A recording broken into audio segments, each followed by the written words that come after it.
자, 이번 시간에는 남부지방에 대해서 공부를 할 건데, 남부지방이라고 하면은 전라도에 해당되는 호남권, 그리고 경상도에 해당되는 영남권, 그리고 제주특별자치도를 합쳐서 남부지방으로 이렇게 분류가 되고 있다. 자, 그럼 먼저 전라도에 해당되는 호남권의 특징부터 살펴보면은, 자, 이 호남권은 1차 산업이 발달되어 있는 곳이다. 자, 니네들이 전라도 호남 지역이라고 생각하면 바로 연상되는 그 모습이 어떤 모습이냐면은 넓은 평야가 펼쳐져 있고 거기서 벼를 재배하고 있는 이런 모습들을 연상할 수 있지, 그지? 자, 그래서 벼농사, 농업이 발달이 되어 있는 곳이 이제 호남권이다라고 보면 돼. 자, 우리가 이제 농업 단원에서 벼 생산량이 많은 지역, 쌀 생산량이 많은 지역을 어디를 들었냐면은 서해안 바다를 끼고 있는 서남부 해안가에 해당되고 있는 지역들이 쌀 생산량이 많은 곳이었다고. 그 대표적인 곳이 여기 전라남도, 전라북도, 그리고 그 위에 있는 충청남도. 여기가 쌀 생산량이 많은 곳. 이렇게 되죠. 자, 그리고 쌀에 그루가리 작물로서 재배되고 있는 그 농작물이 뭐였냐면 그게 맹류였지. 보리 종류였다고. 자, 우리나라에서 보리는 대부분 어떤 형태로 재배되고 있느냐면 거루가리 형태로 재배되고 있고, 과거에 비해서 맹류의 생산량 급격히 떨어지고 있지. 자, 그런데 그나마 우리나라에서 맹류 생산량이 많은 곳 역시 전라남도, 전라북도였다고. 거루가리가 가능한 따뜻한 남부 지방을 중심으로 해서 맹류는 재배되고 있는데 그 중에서도 호남권이 전라남도, 전라북도 지역이 우리나라 전체 맹류 생산량의 거의 80%가량을 차지하고 있었다고. 자, 또한 수산업도 발달이 되어 있다.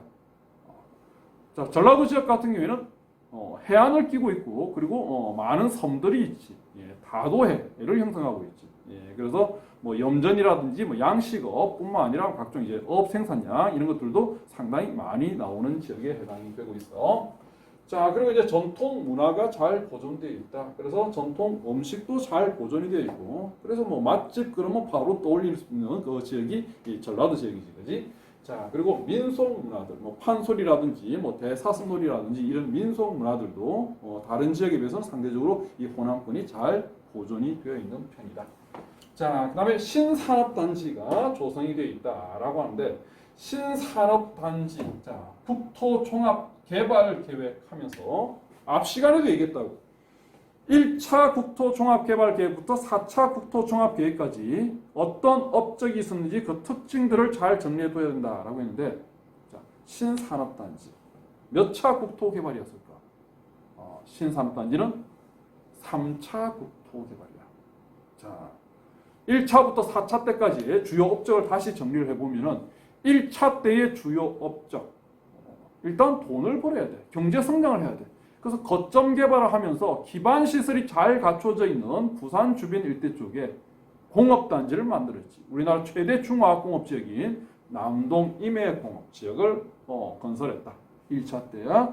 자, 그리고 이 중화학 공장들이 잘 유지가 되기 위해서 고속도로라든지 또는 항만시설 같은 이런 사회 간접 자본들도 1차 때 많이 확충을 했고, 그리고 홍수 피해를 줄이기 위해서 다목적 댐들을 많이 만들었다.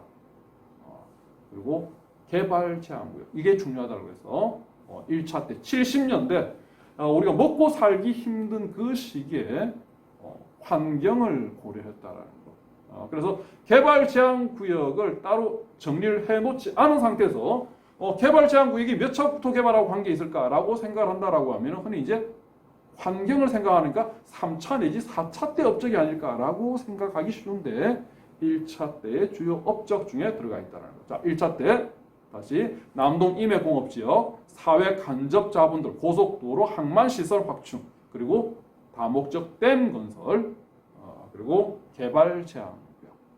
자, 2차 때의 업적. 2차 때는 거점 개발과 균형 개발을 섞어놓은 광역 통합 개발 방식을 취했는데 실제로는 거점 개발에 치중되었다. 그러면서 지역 격차는 더 크게 벌어졌다. 자, 그런데 균형 개발 차원에서 했던 업적 두 개가 있었다고. 그게 뭐냐면은 수도권의 과밀화를 막기 위해서 수도권 정비 계획 법을 제정했다라는 거. 자, 그리고 농촌에 정주 기반 시설을 마련하기 위해서 농촌의 경제 수준을 끌어올리기 위해서 농촌 지역에 공업단지를 만들었지. 그거를 농공단지. 자, 2차 때는 수도권 정비 계획법. 자, 그리고 농공단지 조성. 자, 그다음 3차 때 업적을 본다라고 하면은 3차 때는 이제 균형 개발이야. 지방을 살리는 거야. 자, 그래서 농촌 지역을 도시 수준으로 끌어올리기 위해서 농촌을 주변에 있는 도시하고 통합을 시켰다고. 그게 도농 통합시지. 자, 그리고 기존에 잘 살고 있는 지역이 아니라 상대적으로 낙후돼 있는 지역에 공업단지를 만들었어. 그게 여기는 신산업단지.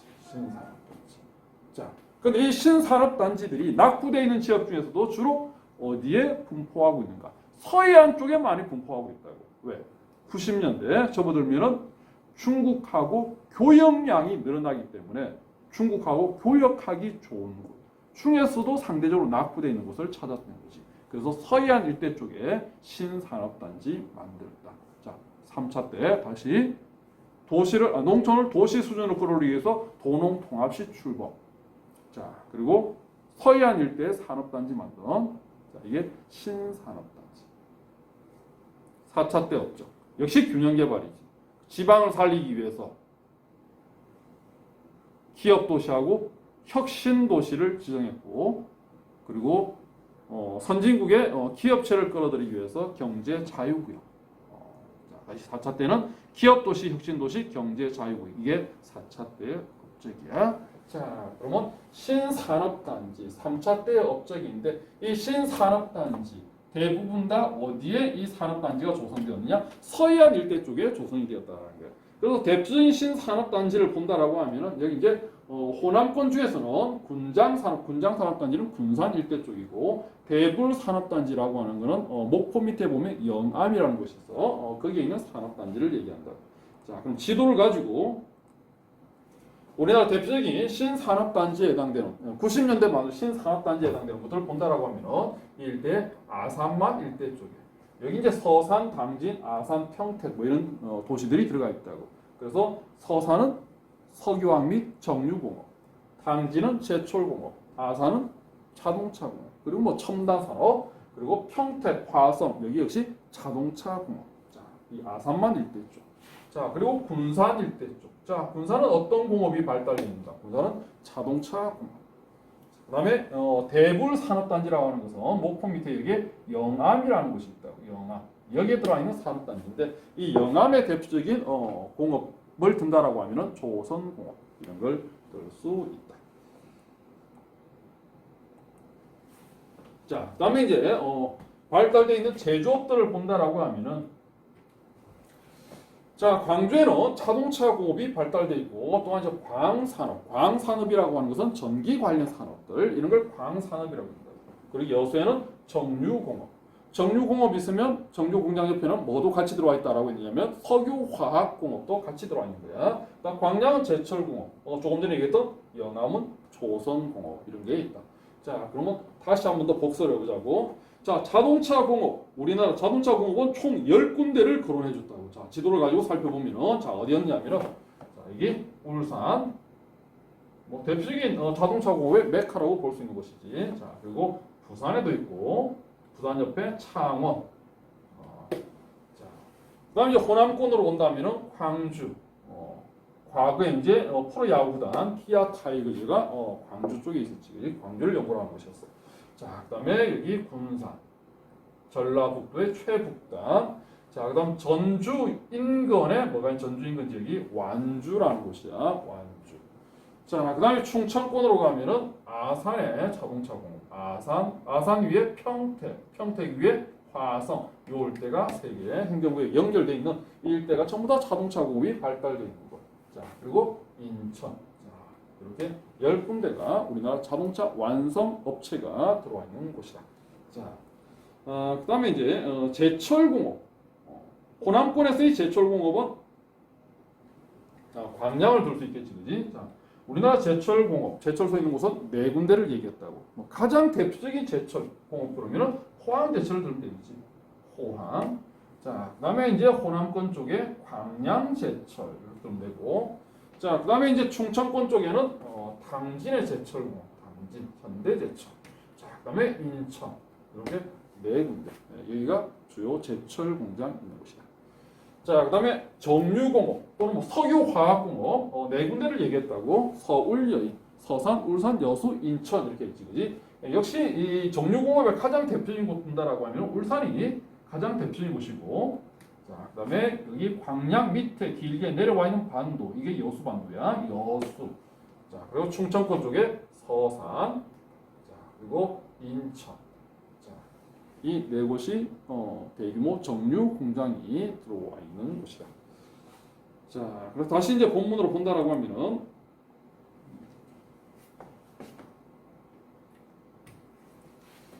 자, 광주 자동차 공장. 그리고 이제 요거 잘 기억해둬야 돼. 광주는 광산업도 발달돼 있어. 전기 관련 산업도 발달이 돼 있어. 그래서 광주 그러면은 떠올리는 공업이 자동차 공업을 쉽게 떠올려. 왜냐 프로야구단이 있었기 때문에, 기아 타이거즈가 있었기 때문에. 그런데 광산업도 있다라는 거 잘 기억을 해둬야 돼. 그리고 여수는 정유 및 석유화. 그리고 광양은 제철공업. 자, 그리고 영암은 조선공업. 조선공업을 안 살펴봤구나. 자, 조선공업. 우리나라 조선공업 발달돼 있는 거 본다라고 하면은 조선공업 역시 마찬가지로 울산이 가장 대표이고, 울산하고 거의 뭐 맞먹을 정도로 조선공업이 발달돼 있는 곳이 여기지, 거제. 울산하고 거제가 가장 대표적인 조선공업. 자, 그 외에도 부산, 그리고 부산 옆에 창원 이때 쪽이 발달이 됐다. 그래서 우리나라 조선공업의 거의 한 90% 정도가 일대 울산, 부산, 창원, 거제 쭉 연결되고 있지, 그지? 영남권 쪽에 일대 쪽이 우리나라 조선공업 생산액의 거의 90% 정도를 차지하고 있고, 나머지 한 10% 정도가 호남권의 여기 영암, 대불 산업단지 있는 신산업단지에 해당되는 영암 쪽에서 한 10% 정도 조선공업 생산액을 차지하고 있다.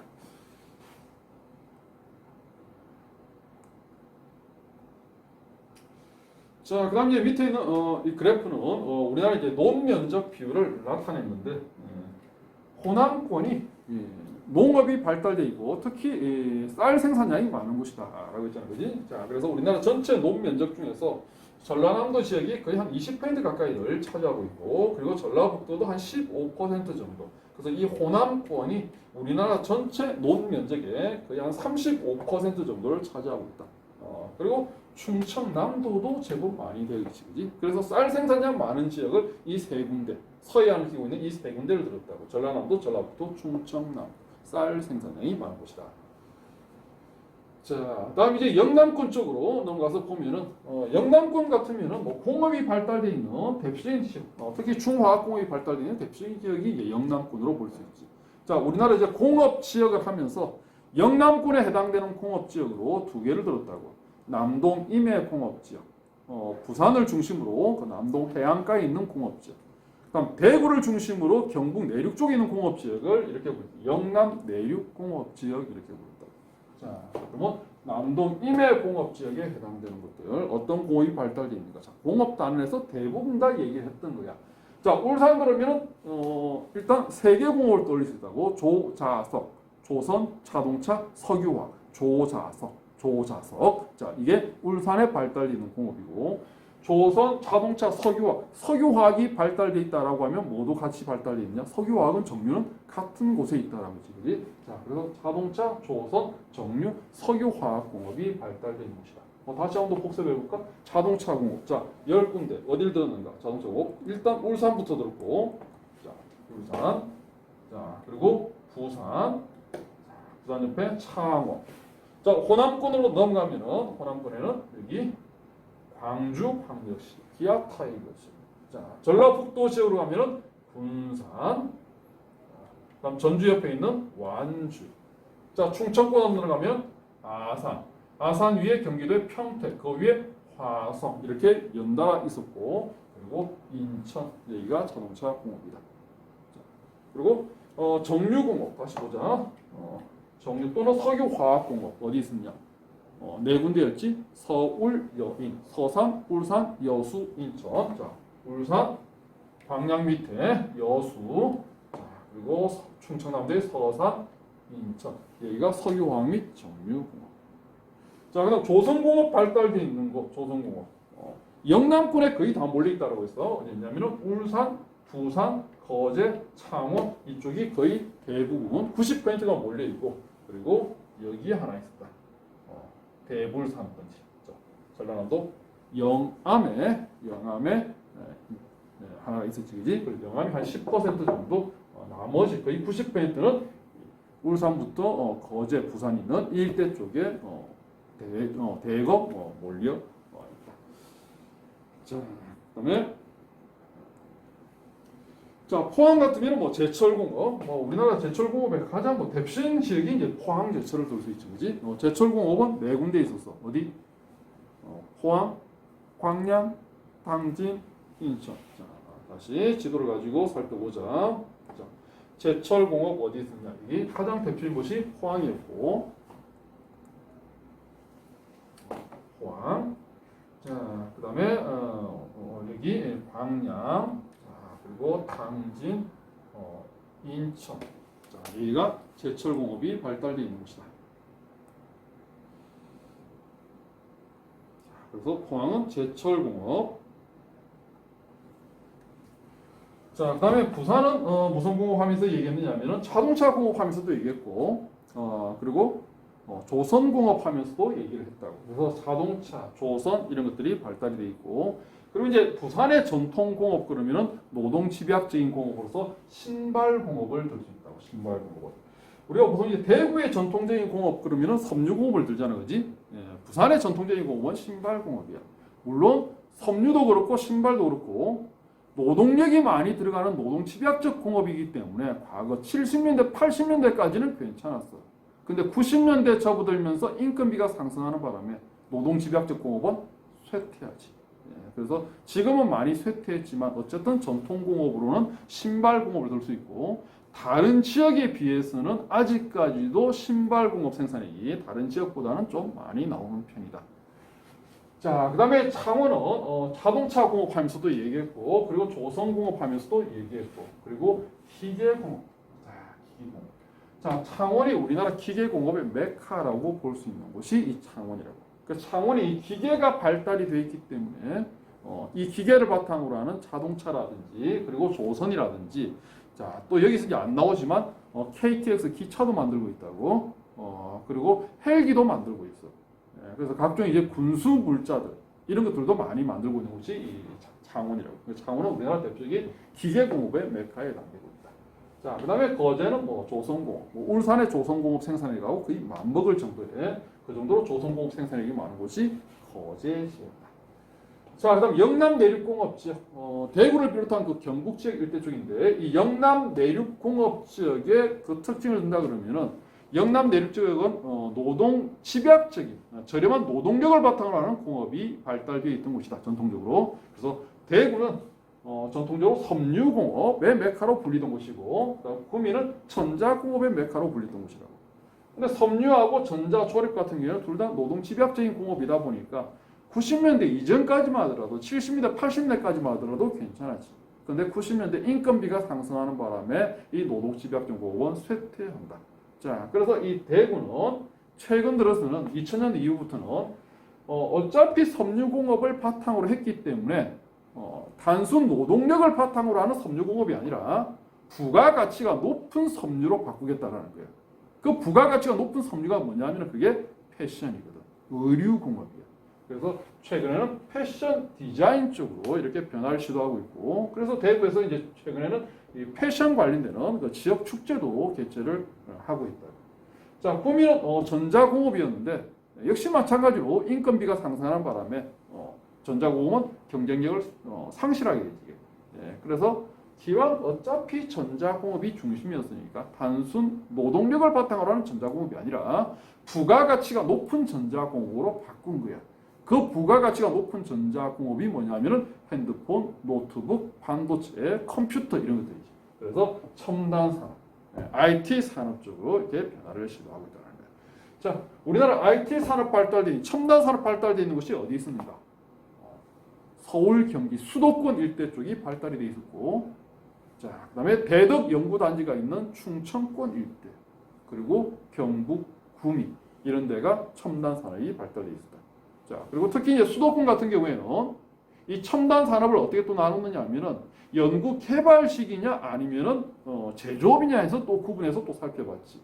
그래서 연구 개발하는 이 업종은 어디에 있었냐면 주로 서울 쪽에 많이 몰려 있었고 핸드폰을 만드는 공장은 경기도 쪽, 뭐 화성이라든지 수원이라든지 이천이라든지 이런 경기도 쪽에 있었다.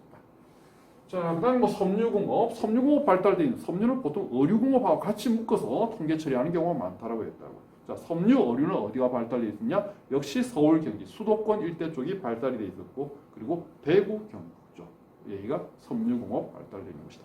그래서 앞에서 했던 공업 단에서 했던 대부분의 내용들이 지금 반복되면서 복습을 하고 있는 거예요 지금. 자, 그다음 위성도시가 성장했다. 대도시의 기능을 분담하는 그런 도시를 이제 위성도시라고 그러지. 그래서 우리나라의 가장 큰 도시는 서울이지. 서울 주변에는 위성도시가 너무너무 많아.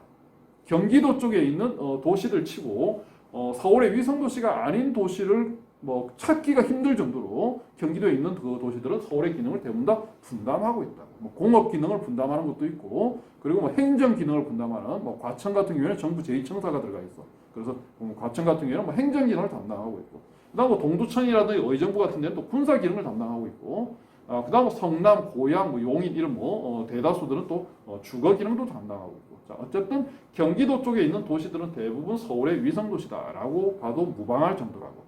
자, 근데 이제 서울보다는 좀 작은 부산이나 대구 같은 경우에는 서울만큼 그렇게 많은 위성도시를 가지고 있지는 않다고. 자, 그래서 뭐 부산의 대표적인 위성도시 된다라고 하면 뭐 창원이나 뭐 김해 정도 이렇게 이제 들 수 있고, 경산의 대표적인 위성도시로는 이제 경산 이렇게 들 수 있다. 그래서 지도상에서 위치를 한번 살펴본다라고 하면은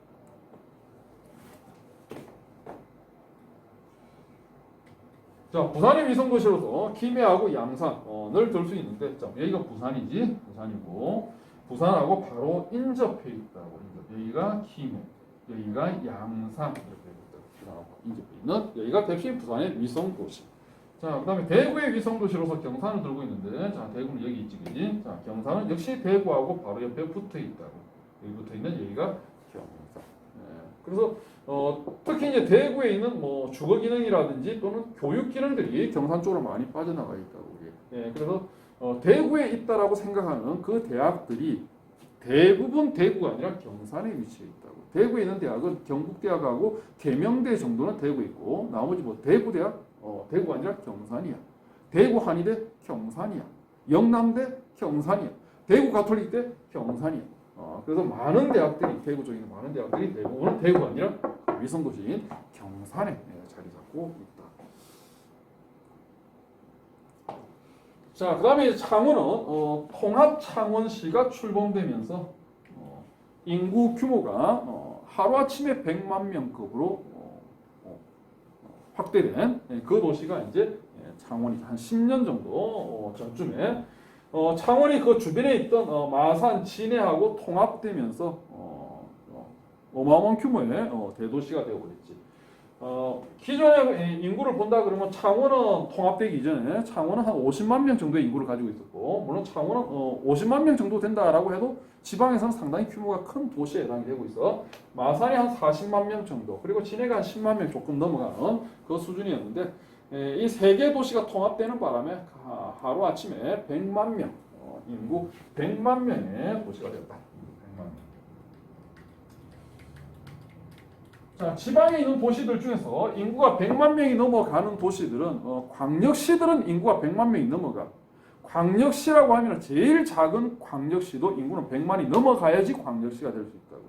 자, 우리 광역시가 총 어떤 광역시가 있느냐라고 보면은, 자, 뭐 우리나라 제일 큰 도시는 이제 서울이지, 그지? 근데 서울은 이제 광역시가 아니고 서울은 특별시고, 자, 그다음에 이제 광역시들을 본다 그러면 이제 부산, 뭐 제일 큰 광역시, 우리나라 제2의 도시지, 그지? 자, 그다음에 인천, 대구, 자, 그다음에 광주, 대전, 그리고 울산 이렇게 있는데, 대략적인 인구를 본다 그러면 서울의 인구는 대략 한 1,000만 명 정도. 우리나라 5천만 명 인구 중에서 거의 한 20%가 여기 서울에 몰려있지, 그지? 네, 물론 서울 주변에 있는 경기도는 1,000만 명이 넘어가 한 1,300만 명 정도 되고 있다. 그다음에 이 인천은 한 300만 명 가까이 돼. 그래서 서울, 인천, 경기 이걸 합치면은 우리가 수도권이라고 얘기를 하는데, 그럼 수도권의 인구가 대략 얼마 정도 되느냐? 2,500만 명 정도 이래 되고 있다. 우리나라 전체 인구의 절반 정도가 수도권에 몰려 있다. 자, 그래서 서울은 인구가 1,000만 명 정도. 우리나라 최대 도시다.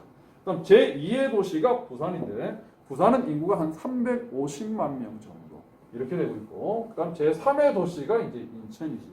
전통적으로 우리나라에서 제3위 도시라 그러면 대구가 제3위의 도시였는데 대구는 인구가 조금씩 줄어들고 있고 대구 같은 경우에는 뭐 대도시의 교외화 현상이라든지 또는 전통공업이 섬유공업이다 보니까 90년대 섬유공업이 침체되면서 인구가 좀 빠져나가고 있다고. 거기에 비해서 인천은 최근까지도 인구가 계속 늘어나고 있거든. 그래서 지금 현재는 인천이 3위야. 전통적으로는 대구가 3위였는데. 그래서 대구가 지금 현재 한 250만 명 정도 이렇게 되고 있고 인천은 대구보다 인구가 적은데 지금 거의 한 300만 명 정도 되는 그런 도시로 성장하겠다. 자, 그 다음에 이제 광주하고 대전이 대략 한 150만 명 정도 인구 규모가 되고 제일 작은 광역시인 울산인데 울산이 100만 명을 조금 넘어가 한 110만 명 정도 돼요. 그래서 일단 광역시다라고 하면 일단 기본적으로 인구는 100만 명이 넘어간다라고 이렇게 보면 된다고. 자, 그런데 광역시가 아니면서 인구가 100만이 넘어가는 그 도시는 지방에서는 유일하게 창원 하나밖에 없어요. 지방 도시 중에서 광역시가 아니면서 인구가 100만이 넘어간다. 창원밖에 없다. 물론 경기도 수도권에는 몇 개가 더 있다고. 자, 광역시가 아니면서 인구가 100만이 넘어가는 그 대표적인 수도권 도시로는 수원이 있다고. 경기도의 보청 소재지라는 뜻이지. 수원. 여기 한 120만 명 정도 되고 있고. 자, 그 다음에 서울 인접한 곳에 고양 그리고 밑에 성남이 있고 성남 밑에 용인이 있다고. 그래서 고양, 성남, 용인 같은 경우에는 100만 명이 약간 넘어갈 듯 말 듯 거의 100만 명에서 뭐 왔다 갔다 하는 그 정도 수준이다. 그래서 이게 통계 자료를 보면은 뭐 최신 통계 자료를 본다 그러면은 이 세 군데가 다 100만 명이 넘어갈 건데 이 통계 자료도 통계를 내는 그 기준이 또 차이가 있다고. 순수 내국인만 통계 처리를 하느냐 아니면 외국인까지 포함해서 통계 처리하느냐에 따라 가지고 뭐 100만이 넘어갈 수도 있고 안 넘어갈 수도 있다고. 그래서 어쨌든 확실하게 100만이 넘어가는 도시는 경기도 쪽에는 수원은 확실히 100만이 넘어가. 그런데 고양, 성남, 용인은 통계 자료에 따라서 100만이 약간 넘을 수도 있고 100만이 조금 안 될 수도 있다고. 그래서 우리가 대략 한 100만 명이 넘어가는 그런 도시를 본다 그러면은 창원하고 수원은 확실히 넘어간다. 자, 그리고 요 세 개, 고양, 성남, 용인은 100만 정도에서 거의 뭐 왔다 갔다 한다 정도. 그렇게 보면 돼. 자, 이 도시들이 이제 광역시가 아니면서 인구가 거의 100만 가까이 되는 또는 100만을 넘어가는 그 대표적인 도시들이야. 자, 그다음에 경제 자유구역이 지정되어 있다. 경제 자유구역 몇 차 국토종합개발계획? 몇 차 국토종합계획? 이거 4차 국토종합계획. 4차 때 업적 3개를 했다고. 기업도시, 혁신도시. 지방을 살리기 위해서 서울에 있는 행정기능을 지방으로 빼낸다. 그게 혁신도시. 그리고 민간 기업체가 지방으로 들어가서 지방을 주도적으로 살린다. 그게 기업도시. 4차 때 업적이었다. 그리고 경제자유구역. 외국의 선진국의 기업체를 끌어들이기 위해 가지고 각종 혜택을 주고 있는 일종의 경제특구에 해당되는 것. 여기가 경제자유구역. 자, 경제자유구역이 우리 10개 가까이 쭉 했는데 꼭 알아야 되는 경제자유구역은 2개를 얘기했다고. 둘 다 해안가 쪽에 있어. 둘 다 해안가 쪽에. 어디 있습니다. 자, 경기도하고 충청도하고의 경계가 되고 있는 아산만 일대 쪽에 경기도 최남단, 평택, 자동차 공업 발달되는 곳. 자, 그리고 남해안 쪽에 전라도하고 경상도하고 경계가 되고 있는 여기 광양만 일대. 자, 요 2개는 반드시 암기를 하자라고 했다. 물론 이거 외에도 지금 거론하고 있는 부산 일대라든지 또는 대구 일대라든지 그다음에 인천 일대도 있고 그다음 청주 그다음에 뭐 강릉 동해 이런 쪽도 있지만은 시험에 잘 나오는 거는 여기야. 요거 아산만 일대 쪽이 평택 그리고 광양만 일대 요 2개는 반드시 기억해 두자. 이게 경제 자유구역이야. 자, 그 다음에 영남권 쪽에 공업을 쭉 본다라고 하면은, 그래프를 본다라고 하면은, 부산은 어떤 공업들이 있냐면, 뭐, 섬유, 어유, 신발, 그리고 화학물질, 1차 금속, 전기, 전자, 기계, 자동차, 기타 운송 장비는, 대표적인 기타 운송 장비는 조선공업이에요. 조선공업. 자, 이렇게 쭉 되어 있는데, 자, 부산은, 다른 지역들에 비해서 얘가 많이 나오지, 얘가. 자, 섬유, 어류, 신발이 많이 나오고 있지. 다른 지역에 비해서. 부산은 전통적으로 신발 공업이 발달되어 있던 곳이다. 그래서 다른 지역에 비해서 신발의 비중이 상대적으로 높게 나온다. 자, 그다음 대구는 전통적으로 섬유 공업이었거든. 네, 그래서 다른 지역에 비해서 섬유의 비중이 높게 나오고 있다. 자, 그다음 울산 같은 경우에는 공업 발달되는 게 여러 개 있었다고. 조자석이었어. 조선, 자동차, 석유화학. 석유화학이 있으면 정유도 같이 있는 거예요. 무려 4개 공업이 발달이 돼 있다 보니까 여기서는 지금 뭘 나타내냐면 비중을 나타내고 있거든. 비중을 나타내니까 뭐 특별하게 한 개의 공업이 뚜렷하다라고 하면 이 특정 공업의 비중이 80% 90% 나오겠지만은 이거 뭐 조선도 있고 뭐 자동차도 있고 석유화학도 있고 이러니까 특별히 높게 나오는 그런 비중이 높은 그런 공업은 안 보인다고. 자, 근데 어쨌든 보면은 여기 보면은 이게 조선공업이야. 자, 그다음에 여기가 자동차 공업 이렇게 나오지, 그지? 자, 그다음에 여기 이제 화학물질, 즉 석유화학 공업. 그래서 이런 공업들이 비중이 제법 높다. 이런 공업들이 발달돼 있다. 자, 그럼 포항은 공업하면서 거론된 공업은 한 개밖에 없어. 무슨 공업만 거론되었냐? 제철 공업만 거론되었거든. 자, 그래서 제철 공업에 해당되는 즉 1차 금속 이게 제철 공업이야. 제철 공업이 차지하는 비중이 아주 높다. 그래서 포항은 한 개의 공업만 거론되어 있기 때문에 이 특정 공업이 차지하는 비중이 엄청 높게 나오는 거예요. 이게. 자, 그다음 구미는 뭐 할 때는 구미는 첨단 산업. 자, 첨단 산업은 어떻게 처리되느냐 하면은 전기, 전자로 처리되고 있거든. 핸드폰, 노트북, 전자 공업에 해당돼요. 그래서 구미도 역시 마찬가지로 첨단 산업 외에 거론된 공업은 없거든. 그래서 이 첨단 산업, 즉 전기, 전자 얘가 차지하는 비중이 아주 높게 나오고 있다. 자, 그다음에 거제 역시 공업 한 개밖에 안 했어. 뭐 했냐? 뭐였지? 조선공업이지. 자, 그래서 기타 운송장. 조선공업이 차지하는 비중이 아주 높게 나오고 있고, 그다음 창원은 여러 개의 공업을 했어. 조선공업도 했고, 그리고 자동차 공업도 했고 여러 개 했는데 기계공업을 했지. 기계공업. 우리나라 기계공업 가장 대표적인 곳이 창원이라고.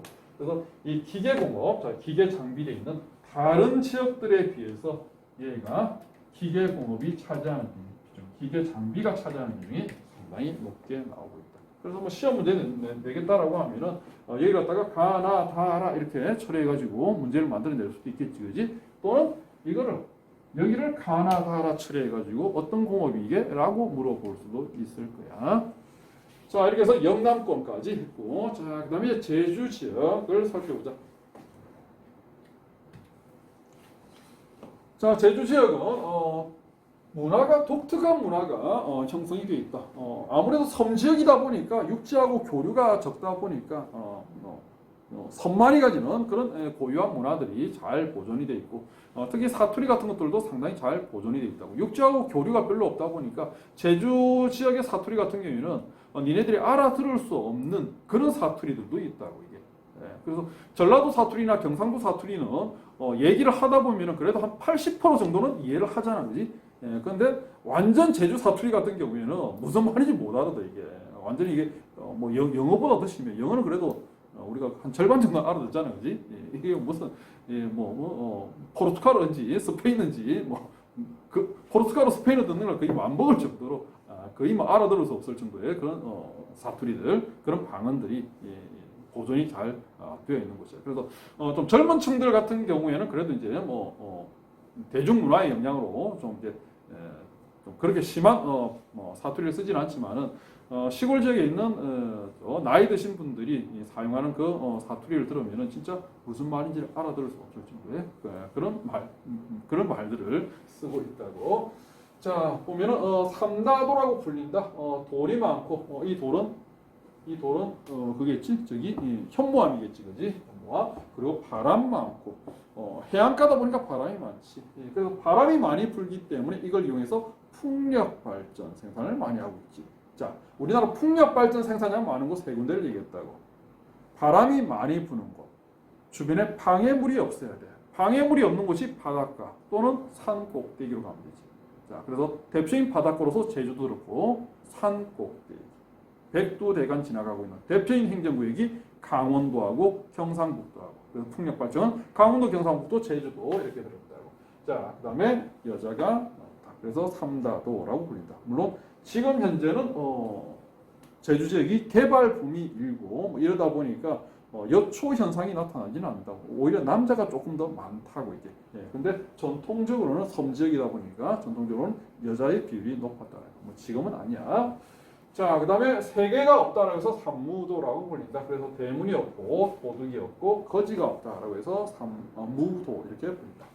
자, 그 다음 신구간이라는 게 있어. 신구간이라고 하는 거는 신이 하늘에 있는 신하고 땅에 있는 신이 서로 이제 임무를 교대하는 그 기간을 신구간이라고 부르는데 이때 제주 사람들은 이사를 많이 한다고. 그래서 이게 음력으로 정해져 있기 때문에 뭐 그 기간은 조금씩 좀 차이가 나는데 대략 본다라고 하면 1월 말에서 한 2월 초 정도 요 사이가 보통 이제 신구간이 된다고. 그래서 이때가 이사를 많이 하고 있다고. 그래서 이사를 할 때 대부분 신구간에 1월 말에서 2월 초에 이때 이사를 하다 보니까 상당히 이제 좀 이사비가 상당히 비싼 그런 편이지. 다른 기간에 비해서 제주도만이 가지는 독특한 문화라고 이제 볼 수 있다고. 자, 그다음에 아까 얘기했던 사투리 방언들이 잘 보존이 되어 있다. 자, 그다음에 밭농사가 발달이 되어 있다. 자, 특히 이제 제주 같은 경우에는 과일 생산량이 많은 지역이다. 그래서 어떤 과일이냐? 밀감이겠지, 그지? 그래서 밀감 생산량이 많은 곳이다. 자, 우리나라에서 과일 생산량이 많은 지역으로 우리가 두 군데를 들었다고. 우리나라를 대표하는 과일이 밀감도 있지만 뭐도 있냐? 사과도 있거든. 사과 생산량이 많은 곳은 어디였냐? 경상북도였지. 그치? 그래서 과일 생산량이 많은 대표적인 행정구역으로서 경북하고 제주하고 이렇게 들었어. 자, 그다음에 논농사 비중이 낮다. 논농사 비중이 뭐 낮은 편이 아니라 거의 뭐 제로에 가깝다라고 이렇게 보면 되겠지. 왜? 이것 때문에 현무암으로 이루어져 있고 현무암이 풍화되어서 만들어진 검은색의 흑갈색의 현무암 풍화토가 있다. 그래서 이 현무암은 전리가 발달되어 있기 때문에 물이 쉽게 빠져버리지. 그래서 지표수가 부족한 거예요. 그 논에 물이 고여 있어야지 뭐 논으로 이용할 텐데 그럴 수 있는 조건이 거의 안 되다 보니까 대부분 과수원이나 밭으로 이용되고 있다. 논의 비율은 거의 제로다라고 보면 되겠지. 자, 그 다음에 관광산업, 뭐 우리나라 최대 관광 지역, 그러면 이제 제주도 서귀포를 이제 들 수 있을 거야. 자, 관광산업이 아주 발달이 돼 있다. 자, 그래서 여러 가지 자연적 관광자원, 사회적 관광자원이 상당히 풍부하다. 그래서 각종 이제 화산 지형들, 주상절리라든지 또는 무슨 기생화산이라든지 뭐 이런 것들 쭉 있었잖아요, 그지? 자, 이런 화산 지형들, 그다음 해수욕장, 해안가를 끼고 있다 보니까 또 해수욕장도 발달이 돼 있고. 그리고 기후적인 조건으로 본다라고 하더라도 상당히 온화한 기후가 나오고 있지. 우리나라에서 제일 따뜻한 곳이 제주도니까 겨울철에 제주도 보면은 제주도는 제주도에서 얼음이 어는 경우, 영하로 떨어져서 얼음이 어는 경우에는 물론 이제 해발 고도가 높은 한라산 쪽에서는 뭐 그런 현상을 쉽게 볼 수 있겠지만은 해안가 일대에서 얼음이 어는 경우는 거의 겨울 내내 찾아보기가 힘들 정도라고. 진짜 겨울 기간 동안 한 번 내지 두 번 보기도 힘들 정도로 얼음이 어는 날이 거의 없다. 그만큼 온화한 그런 기후를 가지고 있다. 그리고 이제 독특한 생활 양식들, 특이한 뭐 주거 문화라든지 또 특이한 사투리라든지 이런 것들이 잘 보존되어 있기 때문에 이런 걸 관광 자원으로 활용할 수 있다. 자, 그다음에 세계 자연유산. 자, 우리나라에 세계 문화유산은 많이 있는데 세계 자연유산은 유일하게 현재 제주도에만 세계 자연유산이 지정되어 있다고. 물론 주의할 것은 제주도 전체가 세계 자연유산은 아니야.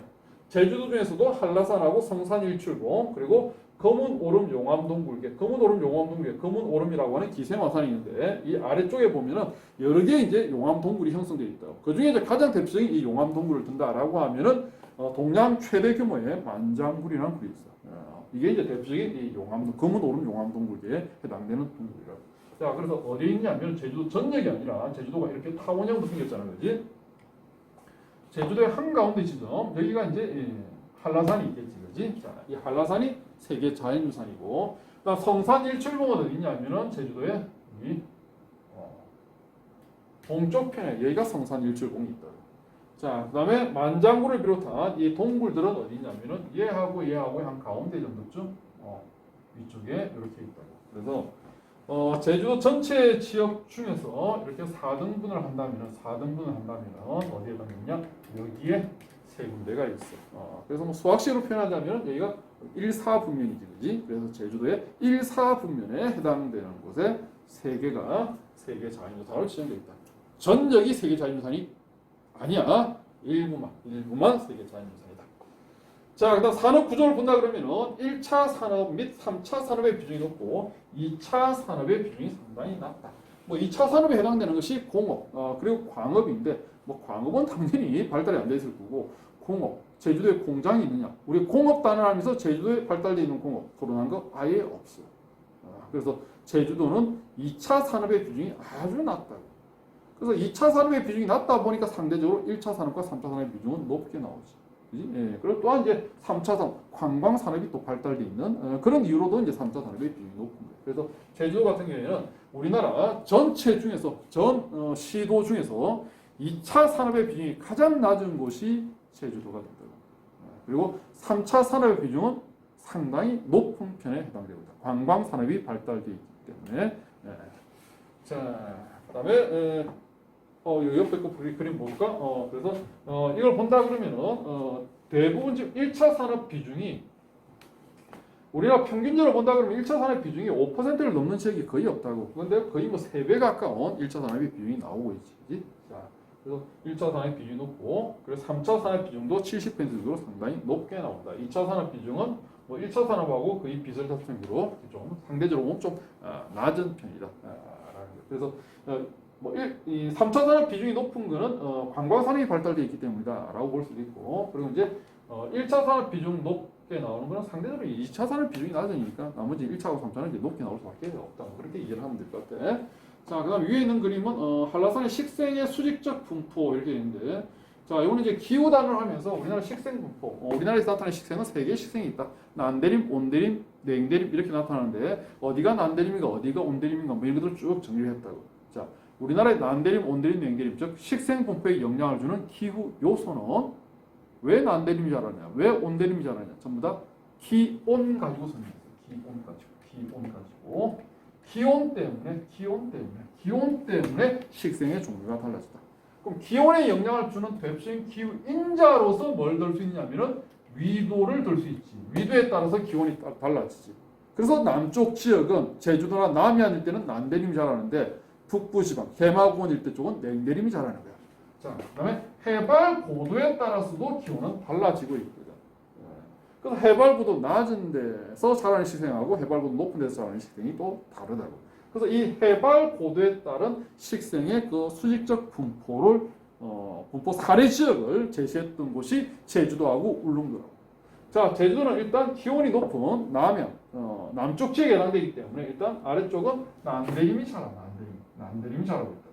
근데 해발 고도가 올라가면 기온이 떨어지기 때문에 식생 종류는 달라지겠지.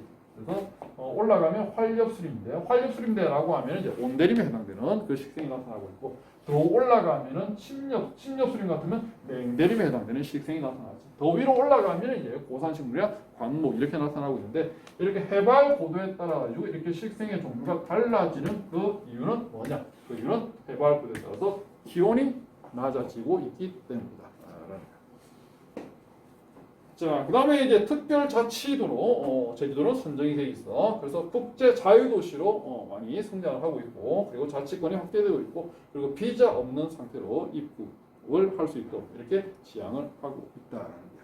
자, 이렇게 해서 이제 남부 지방에 해당되는 호남권, 영남권, 그리고 제주권 이렇게 쭉 살펴봤는데 앞 시간과 마찬가지로 대부분 앞에서 했던 공업이라든지 또는 뭐 기후라든지 이런 것들이 대부분 다 반복이 되고 있다. 그래서 역시 마찬가지로 잘 모르는 내용이 있다라고 하면은 앞부분을 다시 한번 뒤져가면서 이렇게 공부를 하도록 하면은 그러면 조금 도움이 될 거라고 생각을 해요. 자, 어쨌든 수고했고 다음 시간에는 북부지방 북한 지역에 대해서 공부하도록 하겠습니다. 수고했어.